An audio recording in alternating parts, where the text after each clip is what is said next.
presented by Nilkamal Music Tarwara Siwan. Contact 7765 882324.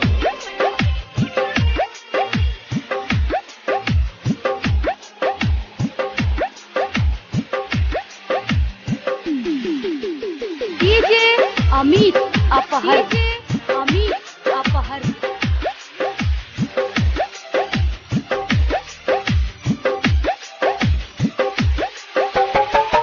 पागल बना के हमके ठुकरा के, हमके ठुकरा के, पागल बना के हमके ठुकरा के, खुश रहिया जान दूसरा के मंगिया सजा के, जा खुश रहिया तू दूसरा के मंगिया सजा के। डीजे अमित अपहर, अमित अपहर।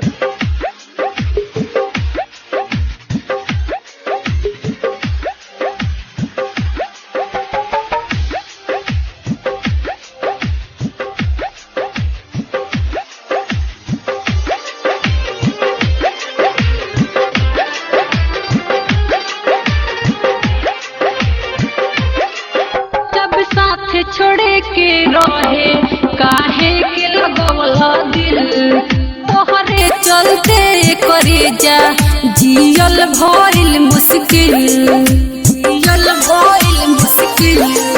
जब साथ छोड़े के रहे काहे के लगवला दिल, तोहरे चलते करे जा जियल भइल मुश्किल।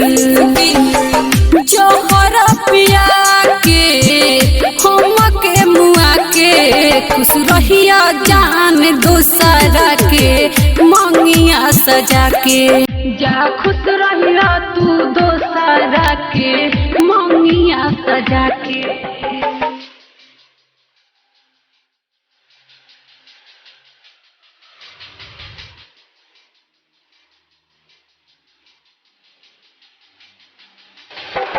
डीजे अमित अपहर, अमित अपहर।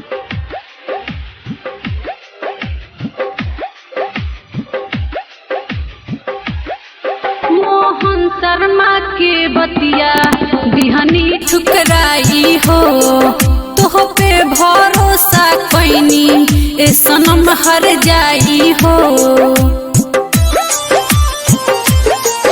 मोहन शर्मा के बतिया बिहनी ठुकराई हो, तोह पे भरोसा कैनी ए सनम हर जाई हो, जाई हो। प्रियंका न खुश बिया दिलवा लगा के, खुश रहिया जान दूसरा के मंगिया सजा के, जा खुश रहिया तू दूसरा के मंगिया सजा के। Mixed by Nilkamal Music Tarwara Siwan.